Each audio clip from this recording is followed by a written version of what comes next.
ونحن على ذلك لمن الشاهدين والشاكرين والذاكرين والحمد لله رب العالمين۔ احباب ذی وقار، آئیے کچھ عرض و معروف سے بیشتر امام الانبیاء کے حضور اپنی غلامی کا ثبوت دیتے ہوئے بآواز بلند درود شریف پڑھ لیں۔ صلی اللہ علی النبی الامی وآلہ صلی اللہ تعالی علیہ وسلم۔ صلاۃ و سلام علیک یا حبیب اللہ صلی اللہ تعالی علیہ وسلم۔ نبی اور آل نبی پر ایک مرتبہ بآواز بلند درود پاک پڑھ لیں۔ صلی اللہ علی النبی الامی وآلہ صلی اللہ تعالی علیہ وسلم۔ صلاۃ و سلام علیک یا رسول اللہ صلی اللہ تعالی علیہ وسلم۔ پیکر اخلاص و محبت علی جناب مولانا عبدالرحمن صاحب قبلہ سے پہلی مرتبہ ملاقات کا شرف حاصل ہوا۔ بڑے ہی عمدہ اخلاق کے مالک ہیں اللہ رب العزت۔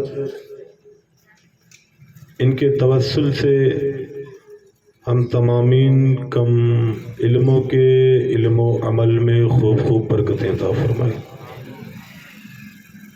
حضور سیدی سرکار اعلیٰ حضرت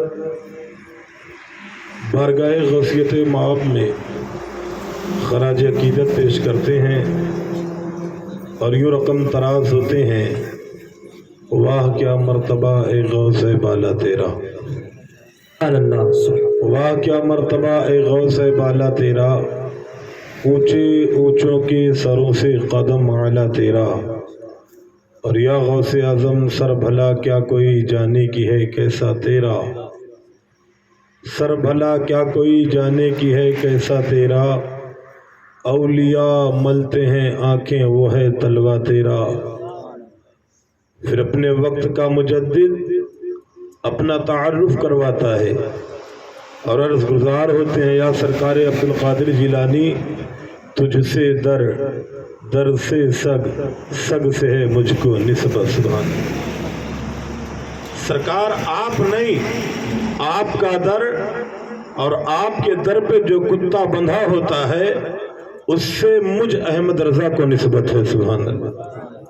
تجھ سے در سے سگ سے ہے مجھ کو نسبت، میری گردن میں بھی ہے دور کا ڈورا تیرا، اور پھر اس ڈورے کی خصوصیت بیان فرمائی، کہا اس نشانی کے جو سگہیں نہیں مارے جاتے، اس نشانی کے جو سگہیں نہیں مارے جاتے، حشر تک میرے گلے میں رہے پٹا تیرا، حشر تک میرے گلے میں رہے پٹا تیرا۔ ایک مرتبہ اور درود پاک پڑھ لیں۔ صلی اللہ علی النبی الامی وآلہ صلی اللہ تعالی علیہ وسلم۔ صلاۃ و سلام علیک یا رسول اللہ صلی اللہ تعالی علیہ وسلم۔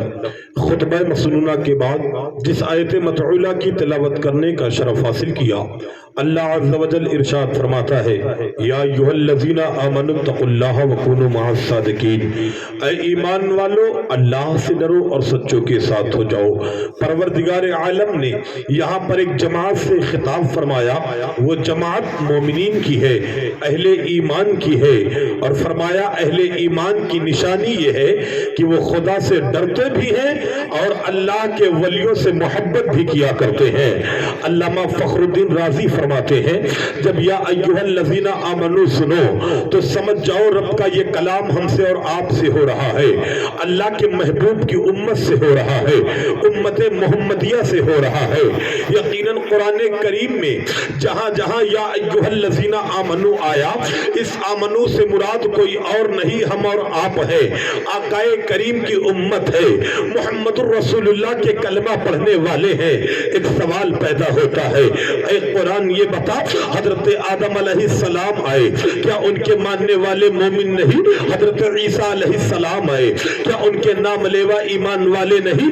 حضرت داؤد و زکریا آئے، کیا وہ ان کے ماننے والے مومن نہیں؟ حضرت لوط و اسحاق آئے، کیا ان کے ماننے والے مومن نہیں؟ حضرت ادریس و یونس آئے، کیا ان کے ماننے والے مومن نہیں؟ تو رب کا قرآن جواب دیتا ہے، اے اللہ کے بندوں سنو، حضرت آدم علیہ السلام کو جنہوں نے صحیح معنوں میں مانا ہے، ہے وہ ایمان والے ہیں. حضرت عیسیٰ کے ماننے والے ایمان والے ہیں. حضرت موسیٰ کے ماننے والے ایمان والے ہیں. حضرت داؤد و زکریا کے ماننے والے ایمان والے ہیں. حضرت لوط و اسحاق کے ماننے والے ایمان والے ہیں. حضرت ادریس و یونس کے ماننے والے ایمان والے ہیں. حضرت یوسف و اسحاق کے ماننے والے ایمان والے ہیں.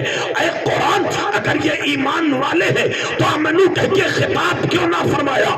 قرآن جب دیگر نبیوں کے امتیوں سے کلام کرتا ہے تو رب کا قرآن کہتا ہے یا بنی اسرائیل. رب کا قرآن کہتا ہے اے بنی اسرائیلیوں یا قوم ہود اے قوم ہود کے لوگوں یا قوم لوط اے قوم لوط کے لوگوں. اللہ رب العزت دیگر امتوں سے کلام کرتا ہے تو جگہ کی مناسبت سے ذات کی مناسبت سے, لیکن جب باری آتی ہے میری اور تیری تو رب کا قرآن کہتا ہے یا ایھا الذین آمنو اے ایمان والو. سبحان اللہ سبحان اللہ, زندہ باد زندہ باد. قرآن آخر وجہ کیا ہے؟ دیگر امتیوں سے کلام کرتا ہے تو جگہ کی مناسبت سے ذات کی مناسبت سے, لیکن جب باری آتی ہے امت محمدیہ کی تو مومن کہہ کے کیوں پکارا؟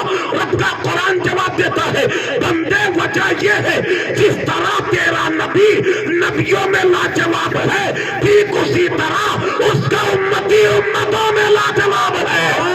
نبیوں میں نعرہ رسالت, علماء اہل سنت, نعرہ تکبیر, نعرہ رسالت. نبیوں میں تیرے نبی کا جواب نہیں, امتوں میں امت محمدیہ کا جواب نہیں. اے قرآن ہم لاجواب کیوں ہیں؟ اے قرآن ہم بے مثال کیوں ہیں؟ اے قرآن ہم بے نظیر کیوں ہیں؟ تو رب کا قرآن فرماتا ہے کنتم خیر امت اخرجت للناس تأمرون بالمعروف وتنہون عن المنکر. تم بہترین امت ہو اس لیے نہیں کہ تمہاری کثرت و تعداد زیادہ ہے, تم بہترین امت ہو اس لیے نہیں کہ تمہارے پاس تیل کے ذخائر موجود ہے, تم بہترین امت ہو اس لیے نہیں کہ تمہارے پاس کئی ممالک ہے, تم بہترین امت ہو اس لیے نہیں کہ تم حسین و جمیل ہو. قرآن کہتا ہے تم بہترین امت یہ ہو کہ تم لوگوں کو برائی سے روکتے ہو اور بھلائی کی دعوت دیا کرتے ہو. تو قرآن نے ہماری پہچان بتائی, برائی سے روکنا ہمارا کام, بھلائی کی دعوت دینا ہمارا کام. اب غور کریں اپنے کردار پہ. جو قوم لوگوں کو ہدایت دینے آئی تھی آج وہی گمراہی اور ضلالت میں ڈوبتی ہوئی نظر آ رہی ہے. ہمارے بدن کا رواں رواں گناہوں میں ڈوبا ہوا ہے. بتاؤ کون سی ایسی خطا کاریاں جو ہم نہیں کرتے, کون سا ایسا غلط کام ہے جو ہم نہیں کر رہے ہیں. مسلمانوں اپنا اسٹیٹس پہچانو, اپنا وقار پہچانو. تم دنیا کی رہنمائی کرنے آئے تھے, دنیا تم سے سبق لینے کے لیے آئی تھی, لیکن آج ہمیں اندھیرے میں ڈوبتے چلے جا رہے ہیں, گناہوں میں عزیزان وقار ڈوبتے چلے جا رہے ہیں. اپنا وقار پہچانو. اللہ کے رسول صلی اللہ تعالی علیہ وسلم کے غلام ہو. ذرا دیکھو پیغمبر اسلام نے جو انمول دین ہمیں دیا تھا, مصطفیٰ جان رحمت نے جو عظیم مذہب ہمیں عطا فرمایا تھا, آج ہم ایک ایک کر کے اپنے نبی کے طریقے سے دوریاں بناتے چلے جا رہے, ایک ایک کر کے نبی کی سنت کو پسے پشت ڈالتے چلے جا رہے. یہی وجہ ہے کہ آج پوری دنیا کے نشانے پر قوم مسلم ہے, یہی وجہ ہے کہ بارود کے دہانے پر قوم مسلم ہے. بتاؤ دنیا کا کون سا ایسا خطہ ہے جہاں ہمارے جان و مال محفوظ ہو؟ دنیا کا کون سا ایسا کونا ہے جہاں ہم اطمینان و سکون کی سانس لے سکتے ہو؟ پیارے عزیزان وقار ذرا غور تو کر لو. پوری دنیا ہمیں مارنے پر تلی ہوئی ہے, پوری دنیا میں زیر کرنے پر لگی ہوئی ہے. آخر وجہ کیا ہے؟ اس کے پیچھے سبب ایک ہی ہے کہ ہم نے اللہ اس کے رسول کے فرامین کو چھوڑ دیا, اس لیے ذلیل اور رسوا ہو رہے ہیں. وہ زمانے میں معزز سے مسلمان ہو کر ہم خار ہوئے, تاریخ قرآن ہو کر ہم نے اللہ رسول کی تعلیمات چھوڑی, اس لیے ہم ذلیل و رسوا کیے جا رہے ہیں. ہماری پہچان یہ تھی کہ ہم لوگوں کو ہدایت دیتے, لیکن آج غیر تو غیر ہمارے کردار سے ہمارے اپنے گھن کر رہے, ہمارے کردار سے ہمارے اپنے پریشان ہیں. فرمایا آمنو اتقوا اللہ, ایمان والو تم بہترین امت ہو, اپنی طرز زندگی بدلو, اپنے محبوب کی سنت پر عمل کرو. جب محبوب کی اداؤں پر عمل کریں گے تو انعام کیا ملے گا؟ فرمایا یحببکم اللہ, اللہ کے محبوب کی اتباع کرو گے خدا تمہیں بھی محبوب بنا لے گا. سبحان اللہ. عزیزان وقار اتقوا اللہ وکونوا مع الصادقین, تقوی اختیار کرو, یہاں پر بزرگوں نے فرمایا، صوفیہ اور علماء نے فرمایا کہ نیک کام کرنے کا نام تقوی نہیں۔ لوگ نماز بھی پڑھ رہے، جھوٹ بھی بول رہے، لوگ حج بھی کر رہے، غیبت بھی کر رہے، لوگ صدقات و خیرات بھی کر رہے ہیں، لیکن دوسروں کی زمین و جائیداد پر نظریں بھی گڑائے بیٹھے ہوئے ہیں۔ فرمایا نیک کام کرنے کا نام تقوی نہیں ہے، بلکہ گناہ سے بچنے کا نام تقوی ہے۔ بندہ نیکی کر کے گناہ کیا کرتا ہے، لیکن اگر گناہ سے بچنے لگ جائے تو صرف نیکی کرے گا، صرف اللہ کی رضا کے لیے کام کرے گا۔ سبحان اللہ، زندہ باد، ماشاءاللہ۔ اللہ سے ڈرو، تقوی اختیار کرو، خوف خدا سینے میں پیدا کرو۔ آج ہمارے سینے میں اللہ کا خوف نہیں، اس لیے آج ہر ایرے غیر نتھو خیرے سے ہم ڈرتے ہوئے نظر آ رہے ہیں۔ یہ سینہ اگر اللہ رب العزت کے خوف سے بھر جائے تو دنیا کا کوئی خوف ہمارے سینے میں گھر نہیں بنا سکتا۔ اس کی مثال یوں سمجھیں، ایک گلاس لیں، آپ پانی سے پر کر لیں، دوبارہ پانی ڈالیں گے تو گلاس میں رکے گا کہ بہہ جائے گا؟ جواب آپ کا یہی ہوگا، اگر گلاس پہلے سے بھرا ہوا ہے، دوبارہ پانی ڈالو گے تو گلاس پانی گلاس میں نہیں رکے گا، بہہ جائے گا۔ ہم نے کہا بس یہی حال مومن کے قلب کا ہے۔ اگر اس سینے میں خدا کا خوف ہے، پھر کسی کا خوف نہیں آ سکتا۔ میں بتاؤں، ایران کی سرزمین ہے، ایران کے ایک میدان میں تقریباً 6 لاکھ یا 8 لاکھ یہودی جمع ہے۔ کس لیے؟ مذہب اسلام کو مٹانے کے لیے، قرآن و سنت کو پامال کرنے کے لیے۔ ایران کے میدان میں مذہب اسلام کے بڑھتے ہوئے قدم کو روکنے کے لیے تمام لوگ متحد ہیں کہ مذہب اسلام کی دھجیاں بگاڑی جائے، قرآن و سنت کو پامال کیا جائے۔ بادشاہ کا تخت و تاج لگایا جاتا ہے، بادشاہ اس بھرے مجمع میں آ کر کے بیٹھتا ہے، ان کا مذہبی نمائندہ، مذہبی لیڈر جسے پوپ کہا جاتا ہے، بادشاہ کے قرب میں بیٹھا، بادشاہ 8 لاکھ کے مجمع سے خطاب کرتا ہے، اے لوگوں یہ بتاؤ آخر اسلام کے بڑھتے ہوئے قدم کو کیسے روکا جائے، مذہب اسلام کی دھجیاں کیسے بگاڑی جائے، قرآن و سنت کو کیسے پامال کیا جائے۔ کل بھی دشمنان اسلام مذہب اسلام کو مٹانے کی کوشش کر رہے تھے، آج بھی باغیان اسلام مذہب اسلام کو مٹانے کی کوشش کر رہے ہیں، لیکن اے مسلمانوں میں تم سے کہنا چاہتا ہوں، یہ مذہب اسلام نہ کل مٹا ہے، نہ آج مٹے گا، نہ قیامت تک مٹ سکتا ہے، کیونکہ کسی کہنے والے نے کہا اسلام تھا، اسلام ہے، اسلام رہے گا، قرآن تھا، قرآن ہے، قرآن رہے گا۔ اسلام کی گردن پہ حسین ابن علی کا احسان تھا، احسان ہے، احسان رہے گا۔ مذہب اسلام کو مٹانے کے لیے صوبہ بندیاں کی جا رہی ہے۔ ایک ہی میدان میں 6 لاکھ یا 8 لاکھ یہودی جمع ہے کہ مذہب اسلام کی دھجیاں بگاڑی جائے، قرآن و سنت کو پامال کیا جائے، بادشاہ کا تخت و تاج لگایا جاتا ہے، سامنے 8 لاکھ لوگ جمع ہے، تمام لوگ کہتے بادشاہ اپنی بات کو ہمارے سامنے رکھ کہ مذہب اسلام کی دھجیاں کیسے بگاڑی جائے، قرآن و سنت کو کیسے پامال کیا جائے۔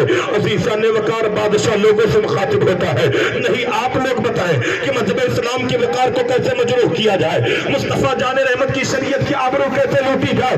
عزیزان وقار اتنا کہنا تھا کہ ایک بوڑھا انسان کھڑا ہوتا ہے کہ ہم نے اپنا مذہبی نمائندہ چن لیا ہے، ہم نے اپنا مذہبی قائد چن لیا ہے، جسے ہم پوپ کہا کرتے ہیں، وہ تمہارے قرب میں بیٹھا ہے، اسی سے پوچھ لو کہ مذہب اسلام کی دھجی کیسے بگاڑی جائے، قرآن و سنت کو کیسے پامال کیا جائے۔ مسلمانوں، ایک وہ زمانہ تھا جب لوگ اپنے اماموں کی قدر کیا کرتے تھے، ہم نے اپنے اماموں کے وقار کو گرا دیا، ہم اپنے اماموں کی قدر و تعظیم نہیں کرتے، اور یقیناً علماء فرمایا کرتے ہیں جو قوم اپنے مذہبی رہنما کی قدر و تعظیم بھلا دیا کرتی ہے وہ قوم ذلیل و رسوا کر کے رکھ دی جاتی ہے۔ اپنے ائمہ، اپنے علماء کی قدر کرو۔ یہ علماء، یہ ائمہ وہ ہے جو ہمارا رابطہ اللہ رسول سے کروایا کرتے ہیں۔ عزیزان وقار مذہبی نمائندہ کہتا ہے، بادشاہ اپنے مذہبی نمائندے سے مخاطب ہوتا ہے، اے پوپ یہ بتا مذہب اسلام کی دھجیاں کیسے بگاڑی جائے، قرآن و سنت کو کیسے پامال کیا جائے۔ بادشاہ سے پوپ، یقیناً بادشاہ پوپ سے مخاطب ہے، اے پوپ اپنی رائے رکھ، اے پوپ تقریر کر، اے پوپ بیان کر، آخر اسلام کے بڑھتے ہوئے قدم کو کیسے روکا جائے۔ تاریخ شاہد شاہد ہے. پوپ کھڑا ہوتا ہے تقریر کرنے کے لیے, پوپ کھڑا ہوتا ہے بیان کرنے کے لیے. تاریخ بتاتی ہے اس سے پہلے کی کچھ بولتا بدن کانپنے لگا, زبان پہ تالے پڑ گئے, الفاظ نہیں نکل رہے ہیں. بادشاہ پوپ کو دیکھتا ہے, پوپ بادشاہ کو دیکھتا ہے. بادشاہ نے سوال کر لیا, اے پوپ کیا تو 8 لاکھ کے مجمع کو دیکھ کر کے ڈر گیا؟ کیا تیرے اندر اتنی طاقت نہ رہی کہ 8 لاکھ کے مجمع میں خطاب کرے؟ کیا تیرے اندر اتنی قوت نہ رہی کہ 8 لاکھ کے مجمع سے تقریر کرے؟ اتنا سننا تھا. پوپ کہتا ہے بادشاہ سنو, اس سے بڑی بڑی سبھاؤں میں میں نے بات کی ہے, اس سے بڑی بڑی محفلوں میں نے تقریریں کی ہے. پھر بادشاہ سوال کرتا ہے اگر تم نے اس سے بڑی بڑی سبھاؤں میں کلام کیا ہے تو آج تیرے الفاظ کیوں نہیں نکل رہے, آج تیری بولی کیوں نہیں پھوٹ رہی ہے؟ پوپ کہتا ہے بادشاہ سن لے, اس 8 لاکھ کا کوئی خوف نہیں, اس 8 لاکھ میں کوئی ایک محمد عربی کا وفادار بیٹھا ہے جس کی عیبت کی بنیاد پہ زبان پہ تالے پڑ گئے ہیں, الفاظ نہیں نکل رہے. نعرہ تکبیر, نعرہ رسالت, علماء اہل سنت, نعرہ تکبیر, نعرہ رسالت. سبحان اللہ, سبحان اللہ. عزیزان وقار, بادشاہ نے جب یہ بات سنی, بادشاہ پریشان ہو گیا. 8 لاکھ دشمن ہے, اکیلا مسلمان ہے, اکیلا اسلام کا ماننے والا ہے, آخر اس کا ہیبت اس قدر تیرے سینے پہ کہ تیرے الفاظ نہیں نکل رہے. یہ بتا پہچانا کیسے جائے, شناخت کیسے ہو کہ کون محمد عربی کا وفادار ہے, کون آقا کریم کا کلمہ پڑھنے والا ہے, کون مذہب اسلام کا ماننے والا ہے. اتنا سننا تھا. پوپ نے کہا اس کو پہچاننے کے لیے کسی آلہ کی ضرورت نہیں, کسی مشین کی ضرورت نہیں, اس مسلمان کی شناخت کے لیے کوئی تھرمامیٹر نہیں چاہیے. اس مسلمان کو صرف اس کے نبی کے نام کا واسطہ دے دو, وہ کھڑا ہو جائے گا. عزیزان وقار, بادشاہ حیران و دنگ ہے. 8 لاکھ لوگ مذہب اسلام کے خلاف جمع ہے, 8 لاکھ تلواریں مذہب اسلام کے خلاف ہے, صرف نبی کے نام کا واسطہ دے دوں تو وہ کیسے کھڑا ہو جائے گا؟ پوپ نے کہا بادشاہ تم نے مسلمانوں کی تاریخ نہیں پڑھی, ان کے اتہاس کو نہیں پڑھا. مسلمانوں کے کھیتوں کھلیان برباد کر دیا جائے, مسلمان برداشت کر لے گا. آل اولاد مار دی جائے, مسلمان برداشت کر لے گا. مکہ مومن اپنی جان تو دے سکتا ہے لیکن مصطفیٰ کی شان نہیں جانے دے گا, آمینہ کے لال کے مانو مریادہ پراچ نہیں آنے دے گا. بادشاہ کھڑا ہوتا ہے, 8 لاکھ کے مجمع میں کی جانب اپنا منہ کرتا ہے. اے لوگوں, کون ہے خدا سے ڈرنے والا, کون ہے محمد عربی کا کلمہ پڑھنے والا, اسے اس کے رسول کا واسطہ کھڑا ہو جا. تاریخ شاہد ہے, ابھی بادشاہ کے جملے مکمل نہ ہوئے تھے کہ کیا دیکھا گیا, بھرے مجمع میں ایک دبلا پتلا نوجوان کھڑا ہو گیا. عزیزان وقار, دبلا پتلا نوجوان کھڑا ہو گیا. 8 لاکھ تلواریں نیام سے باہر آ گئی, نوجوان کے گردن کے قریب ہے.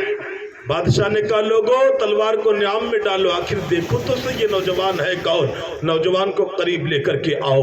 نوجوان کو قریب لایا گیا. اے نوجوان تو کون ہے, آخر بتا تو صحیح, یقیناً اتنا نڈر, اتنا بہادر, آخر تیرا نام کیا ہے؟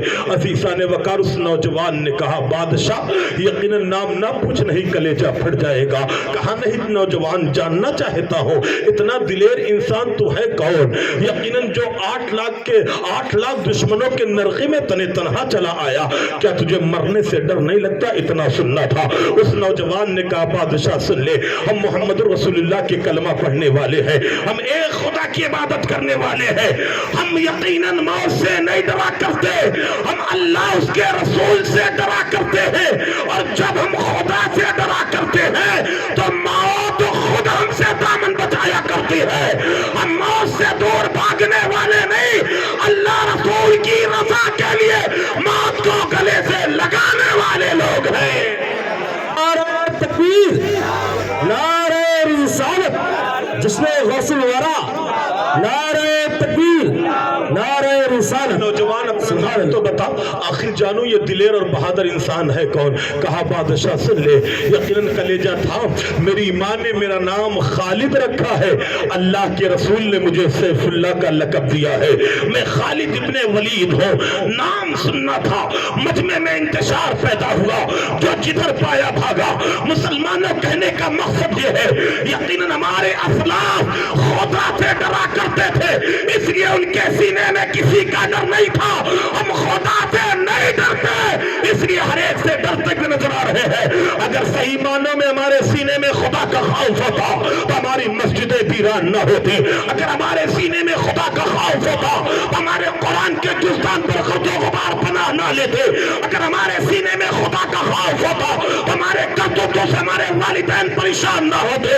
اگر ہمارے سینے میں خدا کا خوف ہوتا ہمارے پڑوسی ہمارے کیے سے پریشان نہ ہوتے. جو بندہ خدا سے ڈرا کرتا ہے وہ احکام خدا پر عمل کیا کرتا ہے. فرمایا اتقوا اللہ وکونوا مع الصادقین. اے ایمان والو اللہ سے ڈرو اور سچوں کے ساتھ ہو جاؤ. خدا کا خوف سینے میں ہوگا تو بندہ نیک کام کرے گا. اولیاء کاملین ہمارے درمیان تشریف لائے. اللہ رب العزت نے ان کی تشریف آوری کو ہماری ہدایت کا ذریعہ بنایا. اور یہ محفل منسوب ہے حضور سیدنا شیخ عبد القادر جیلانی شہنشاہ بغداد سے. مسلمانوں ذرا غور کر لو.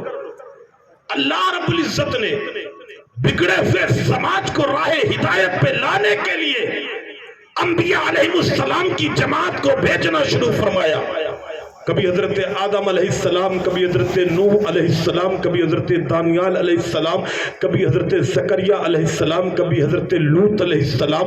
1,24,000 کم و بیش انبیاء کرام آتے رہے اور بگڑے ہوئوں کو خدا رسیدہ بناتے رہے. آپ جانتے ہو نبوت اللہ کی وحدانیت پر دلیل ہے. پروردگار عالم نے بگڑے ہوئے لوگوں کو راہ ہدایت پہ لانے کے لیے انبیاء علیہ السلام کو بھیجنا شروع کیا. لیکن ایک وقت آیا جب آمینہ کے لال کو خداوند قدوس نے خاتم النبیین بنا کر کے بھیجا. ہمارے اور آپ کے آقا آخری نبی بن کر اس خانہ گیتی پر جلوہ گر ہوئے. پیغمبر اسلام کے بعد کوئی نبی آنے والا نہیں. پروردگار عالم یقیناً انسان بھٹکتا رہا تو رشد و ہدایت کی تعلیم دینے کے لیے کبھی آدم آئے، کبھی نوح آئے، کبھی یحییٰ آئے، کبھی عیسیٰ آئے. پیغمبر اسلام کے بعد اب کوئی نبی آنے والا نہیں. باری تعالیٰ اب انسان بھٹکے گا تو راہ ہدایت کون دکھائے گا؟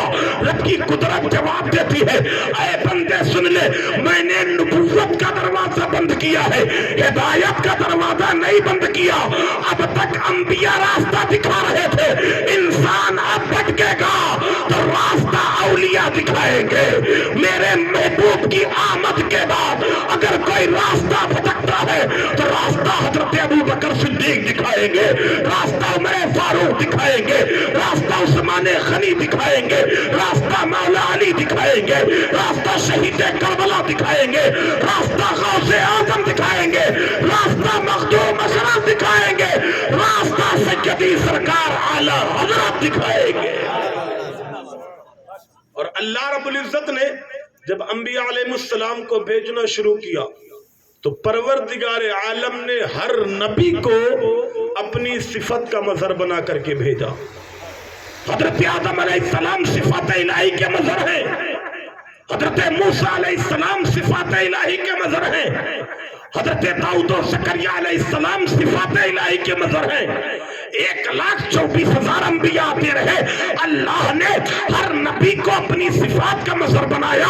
لیکن جب باری میرے اور آپ کے آقا کی آئی تو خدا نے ہمارے اور آپ کے آقا کو اپنی صفات کا مظہر نہیں بنایا، اپنی ذات کا مظہر بنا کر کے بھیجا ہے. ہر نبی صفت الہی کا مظہر ہے لیکن ہمارے آقا ذات الہی کے مظہر ہے. سبحان اللہ، زندہ باد زندہ باد، ماشاء اللہ. نبی سے اعلیٰ ہمارے اور آپ کے آقا ہے. سبحان اللہ.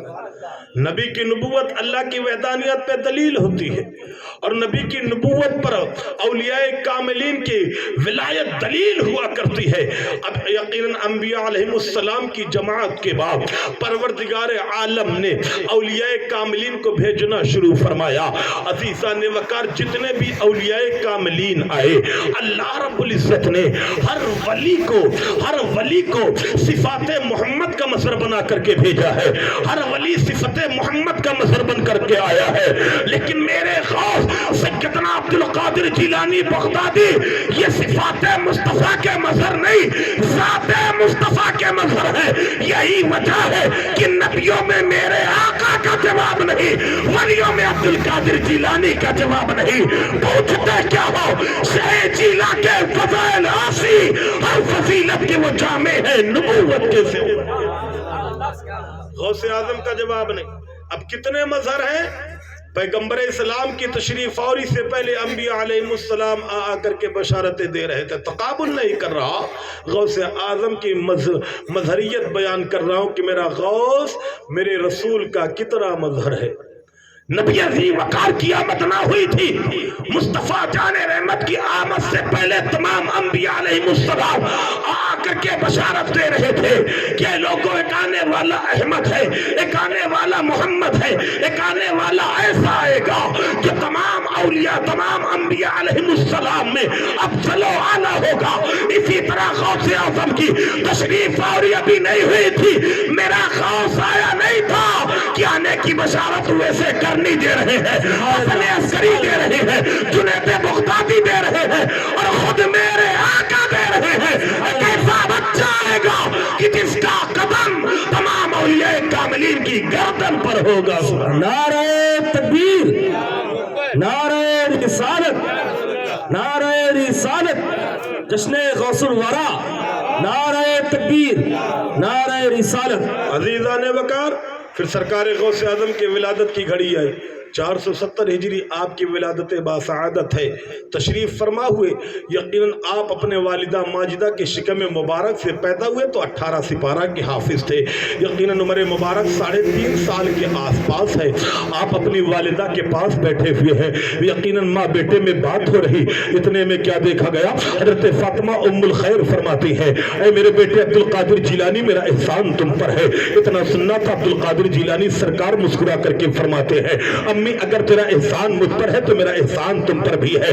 ماں حیران و تنگ ہو گئی، عبدالقادر میں نے اٹھنا سکھایا میرا احسان، میں نے بیٹھنا سکھایا میرا احسان، میں نے چلنا پھرنا سکھایا میرا احسان، لیکن تمہارا احسان مجھ پر کیسے ہے؟ تو سیدنا شیخ عبدالقادر جیلانی سرکار فرماتے ہیں، والدہ ماجدہ سنو واقعہ یہ ہے، ایک مرتبہ ابا حضور مکان میں موجود نہ تھے، ایک سائل آتا ہے، اللہ کے نام پہ مانگنے والا آتا ہے، دروازے پر دستک دیتا ہے کہ اللہ کے نام پہ کچھ عطا کر دیا جائے۔ ابا حضور نہیں تھے، کوئی مرد نہیں تھا، اسے بھیک کون دیتا تو وہ خالی جا رہا تھا، یوں کہتے ہوئے خالی جا رہا تھا، اے لوگوں آج میں آل رسول کے دروازے سے خالی جا رہا ہوں، ایسے چوکٹ سے خالی جا رہا ہوں جس کے آپ بیٹے کو گروی رکھ کر سائل کے سوال کو پورا کیا جاتا ہے، آج ایسی دہلیز سے خالی جا رہا ہوں یقیناً جو یقیناً قرض لے کر لوگوں کی مرادیں، لوگوں کے سوال کو پورا کیا کرتے ہیں۔ حضرت فاطمہ ام الخیر کہتی ہے، یہ بات میرے سینے میں لگی، میں نے دروازے پر دستک دی، وہ مانگنے والا پلٹ کر واپس آتا ہے۔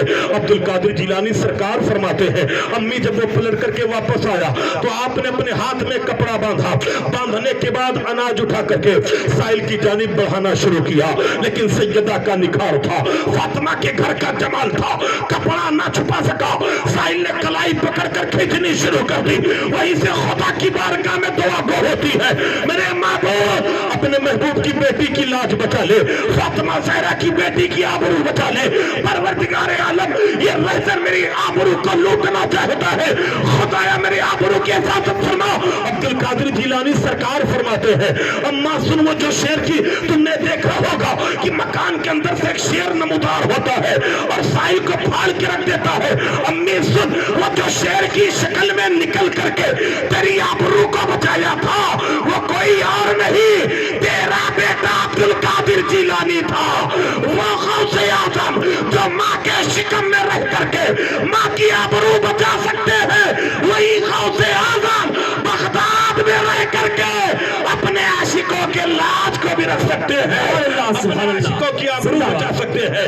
اور ایسا کیوں نہ ہو، خود سیدی سرکار غوث پاک فرماتے ہیں، جب کوئی میرے عاشق میرے مرید کو ستانے کی ناپاک منصوبہ بندی کرتا ہے، عالم جلال میں اپنی آستین سمیٹتا ہو تو پروردگار عالم میرے عاشق کے دشمن کی 7 پشتوں کو برباد کر دیا کرتا ہے۔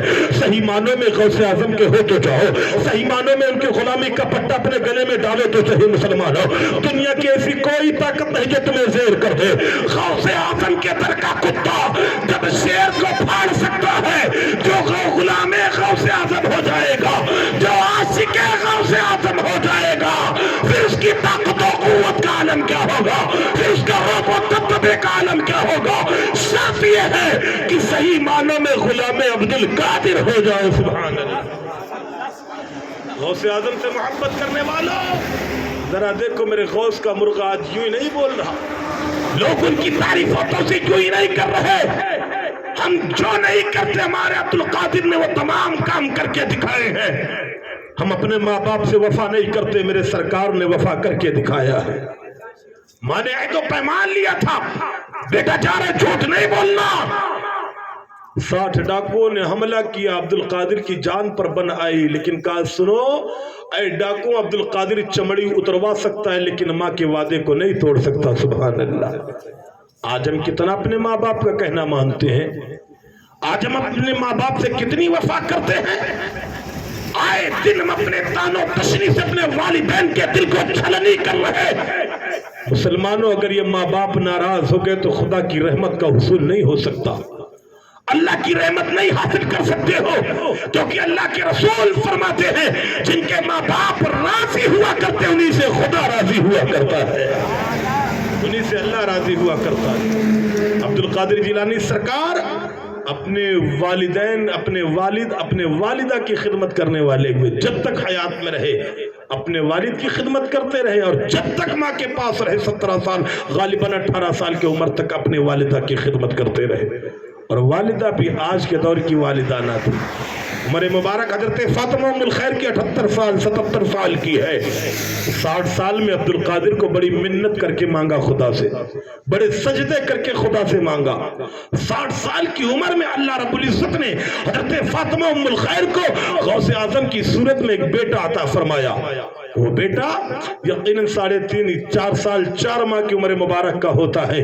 تو آپ اپنے بیٹے کے ہاتھ کو پکڑ کر کے لے کر کے اپنے شوہر نامدار کے پاس لے کر کے آئیں. اپنے شوہر کے ہاتھ میں اپنے بیٹے کا ہاتھ دیا, کہا میرے خاوند اسے لے جا کر کے قرآن و حدیث کی تعلیم دو, اسے لے جا کر کے اللہ رسول کی تعلیمات پہ لگاؤ. حضرت عزیزہ نے وقار حضرت سیدنا عبدالقادر جیلانی اپنے والد ماجد کے ساتھ مدرسے کی جانب قدم بڑھا رہے ہیں. آج ہم نے قرآن و حدیث کی تعلیم کو اہمیت نہ دی. یہی وجہ ہے کہ ہمارے گھروں میں اندھیروں نے ڈیرے ڈال لیے ہیں. ہم نے قرآن سے دوریاں بنا لی, ہم نے قرآن پڑھنے والوں کے وقار کو گرا دیا. یہی وجہ ہے کہ ہم ذلیل و رسوا کیے جا رہے, یہی وجہ ہے کہ ہم پریشان کیے جا رہے. میرے آقا نے ارشاد فرمایا تم میں سب سے بہتر انسان وہ ہے جو قرآن پڑھتا بھی ہے, قرآن پڑھاتا بھی ہے. نہ آج ہم قرآن پڑھتے ہیں, نہ قرآن پڑھانے والوں کی مدد کرتے ہیں, نہ قرآن پڑھنے والوں کی تعاون کیا کرتے. مسلمانوں, پیغمبر اسلام کے دیوانوں, حضرت سیدنا شیخ عبدالقادر جیلانی کی عمر مبارک 4 سال 4 ماہ کی ہوتی ہے. حضرت ابو صالح موسیٰ جنگی دوست کے ہاتھ میں ہاتھ پکڑایا گیا, میرے خاوند سے لے کر کے جائے, قرآن کی تعلیم دلوائے, اللہ اس کے رسول کی تعلیمات میں لگائے. عبدالقادر جیلانی سرکار کو لے کر کے آتے ہیں. آپ کے والد گرامی امام صاحب کے سامنے بٹھا دیا. بڑے تعظیم و تکریم کرنے کے بعد کہتے ہیں امام صاحب میرے بیٹے کی بسم اللہ خوانی کروا دو. امام صاحب نے کہا بیٹا عبدالقادر پڑھو اعوذ باللہ من الشیطان الرجیم. اتنا سننا تھا, آپ نے پڑھنا شروع کیا. 1 سپارہ پڑھا, 2 سپارہ پڑھا, پڑھتے پڑھتے 18 سپارہ تک پڑھ لے گئے. امام صاحب حیران و پریشان ہو گئے. عبدالقادر پڑھنے آئے ہو کہ پڑھانے آئے ہو؟ کہا سرکار پڑھنے ہی آیا ہو. کہا بیٹا جہاں 18 سپارہ پڑھے تھے وہی 12 سپارہ اور مکمل کر لیتے, میرے پاس آنے کی کیا ضرورت؟ تو عبدالقادر جیلانی سرکار فرماتے ہیں اے مولوی صاحب, امام صاحب سنو, یقیناً میں جب سے اپنی ماں کے حمل مبارک میں آیا, سن لو میری ماں 18 پارہ کی حافظہ تھی. جب سے اپنی ماں کے شکم میں آیا ہو اس دن سے لے کر کے آج تک اپنی ماں کی زبان سے اس 18 سپارہ کو اتنا سنا کہ حفظ یاد ہو گیا ہے. 18 سپارہ ماں کی کوکھ سے یاد کر کے آیا ہو. لوگوں نے کہنا شروع کر دیا یہ کوئی عقل میں آنے والی بات ہے کہ ماں کے پیٹ سے بچہ پیدا ہو حافظ قرآن. ہم نے کہا سن, اگر یہ کوئی عام بچہ ہوتا تو اس کے لیے دشوار امر ہوتا. ارے دیکھ ان کے ابا استاد کون ہے, ان کے باپ دادا کون ہے, ان کے باپ کی زندگی دیکھ, نو کے نیزہ پہ کٹے ہوئے سر سے قرآن کی تلاوت کر رہے ہیں. ہم نے کہا جس کا باپ کٹے ہوئے سر سے قرآن پڑھ سکتا ہے, اگر اس کی اولاد ماں کے شکم سے قرآن پڑھی کرائے تو کیا سوچنے والی بات ہے, کون سی مصیبت کی بات ہے. اللہ نے اپنے محبوبین کو بڑا کمال دے رکھا ہے. نعرہ تکبیر, نعرہ رسالت, جشن غوث الورا, نعرہ تکبیر, نعرہ رسالت. سبحان قرآن کی تعلیمات سے دوری بناتے چلے جا رہے. بات قرآن کی آئی، آؤ میں آپ کے ذوق میں اضافہ کرنے کے لیے بیان کروں. دمشق کا ایک قبرستان ہے جس کا نام دحدہ ہے. اس میں تمام اللہ کے نیک صالحین بندے دفن ہیں. یقیناً اس میں قبر کھودنے والا ایک غور کن ہے. وہ کہتا ہے کہ میں قبر کھودنی میری ڈیوٹی تھی. لوگ آتے اجرت دے کر مجھ سے قبر خریدا کرتے تھے. ایک دن میں قبر کھود کر تیار کر چکا تھا. میں نے کیا دیکھا، ایک خاتون آئی، اس کی گود میں ایک ننھی سی لاش ہے، اس کے ساتھ مختصر سے لوگ ہیں. اس نے اس لاش کو میری گود میں ڈالا. میں نے وہ لاش اپنی گود میں لے کر کے جیسے میں قبر کے اندر گیا اور قبر میں لٹانا شروع کیا تو میں نے کیا دیکھا، میری نگاہوں کے سامنے قبر کھل جاتی ہے. تحت نگاہ پھول ہی پھول نظر آ رہے تھے، خوشبو ہی خوشبو نظر آ رہی تھی. پھر میں نے دیکھا 2 گھوڑ سوار آتے ہیں اور بچے کو لے کر کے چلے گئے. وہ گورکن کہتا ہے میں یہ منظر دیکھنے کے بعد قبر میں گرا بے ہوش ہو گیا. لوگوں نے پانی کا چھینٹا مارا، مجھے باہر نکال کے سوال کیا، اے گورکن آخر تو بے ہوش کیوں ہو گیا تھا؟ میں نے تمام معاملات بیان کر دیے. میں نے ایسے واقعات دیکھے ہیں. لوگوں نے کہا ہو سکتا ہے اس کی خام خیالی ہو، اس کا وہم ہو. یہ سوچ کر کے کسی نے اس کے بات کو کوئی اہمیت نہ دی. آخرکار وہ گورکن کہتا ہے میں مسلسل سے اسی قبرستان میں کام کرتا رہا. ایک دن پھر میں نے دیکھا ایک خاتون ہے، اس کی گود میں ایک بچہ ہے. وہ بچے کے لاش کو لے کر کے آتے مختصر سے لوگ ہیں. یقیناً میں نے قبر کھود کر تیار کر رکھی تھی.